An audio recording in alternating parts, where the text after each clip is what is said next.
So yeah, I realize I've been dead for multiple months now. So sorry about that, but I am back finally. Recently I've been straying away from all the NES stuff and doing Genesis instead. Reasons for doing Genesis? Well, there's only so much NES I can take before wanting something different, and SNES prices are just ridiculous. Obviously, to play Genesis you need a console. I effectively annihilated my Retron 3 when I tried the NES AC adapter instead of the one packaged in. I didn't get the Model 1 or 3 for my own reasons, and the Model 2 was just my fit. Small and sexy as hell. So as a fun project, I'm going to review the console, and as a bonus, I'll recommend some starter games coming from someone who just started himself. The first thing that really caught my eye about this was just how good it looks. It looks just so clean and has a thin look and feel, which is something I actually prefer rather than something bulky. There are two buttons up top for power and reset, and has an LED to tell you that the system is in fact on. I know, what a surprise. My console doesn't really have any problems booting up games. Sometimes I need to blow into it, but as long as you firmly press down, you shouldn't have many problems playing your games.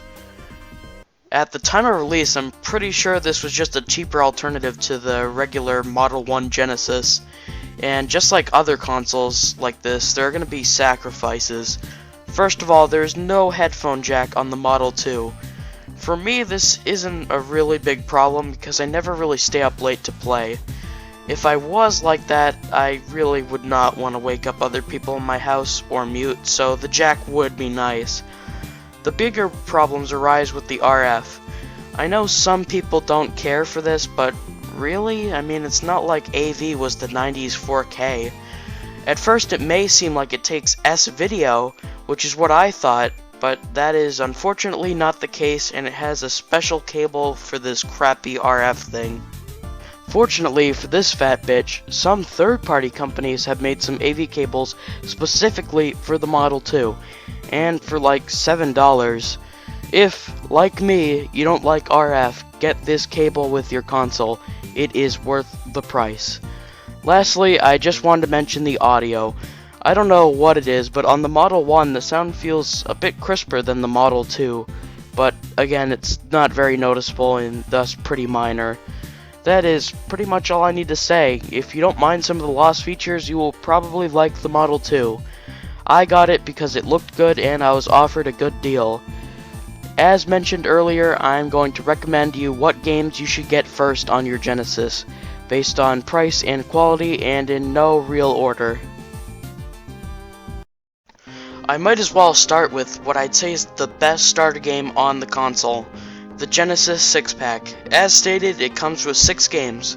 Sonic 1, Golden Axe, Super Hang-On, Columns, Revenge of Shinobi, and Streets of Rage. It provides a good amount of variety, and all the games can be considered at least good, whether I think it's good or not. Best of all, it is under $10. Definitely get this as soon as you find it. You really can't mention the Genesis without talking about Sonic the Hedgehog. It is impossible. All 4 games are pretty cheap and common, but Sonic 2 in particular is my recommended pick to start out with. Cheap as hell, like $5 or less. Not as controversial as 1, doesn't require 2 games to get the complete package like Sonic 3 and Knuckles. If you want a game that perfectly represents the faster processor on the Genesis, pick up Sonic 2, and no porn. Next up are the 3 Strike games. I own Desert Strike and Jungle Strike, but I heard Urban Strike is pretty much the same type of deal, so I'll just talk about all of them. These are probably the most unique games on here. You pilot a helicopter and have to manage fuel, ammo, and armor. It's a blend of exploring, action, and surprisingly strategy. I got Jungle Strike in case with the manual and a cool poster for $10. With no loot boxes, so there's no excuse, except that they're really hard. Street Fighter 2, I mean, what do I say? It's Street Fighter. You Hadouken, you punch, you get absolutely shit on by M. Bison, Guile looks like he's been lobotomized, the whole shebang. Go play. Finally, we've got Aladdin. One of the best games on the system, I might add. Believe it or not, I've never seen the movie, but I still enjoy this video game, though I have no clue what is going on. Any game that has swords gains at least a little bit of awesomeness in my opinion. But it's not just the sword that gives this game its supreme title. I mean, what about the stunning animation and music, or the good but I guess not great level design? If you vouch for the word fun, you will probably like Aladdin on Sega Genesis. I mean, it's the game that guarantees most people watching at least a decent time.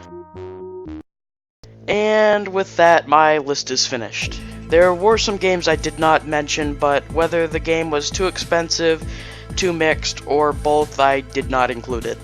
When you're done getting these games, you might want to go on to get Ghouls and Ghosts and the Shinobi games, since those are also must-haves, just not quite as cheap. In terms of the Model 2 Genesis, I would say get the Model 1 if you can, and get the Model 2 either as a collector's item or a slightly worse alternative, but still pretty great, and make sure to use the right AC adapter. If you have any other games you want to mention or points about the Model 2 Sega Genesis, put it below. If you liked my video, you can leave a like or a dislike for the sake of a dislike. Either way is good. Toodaloo, folks!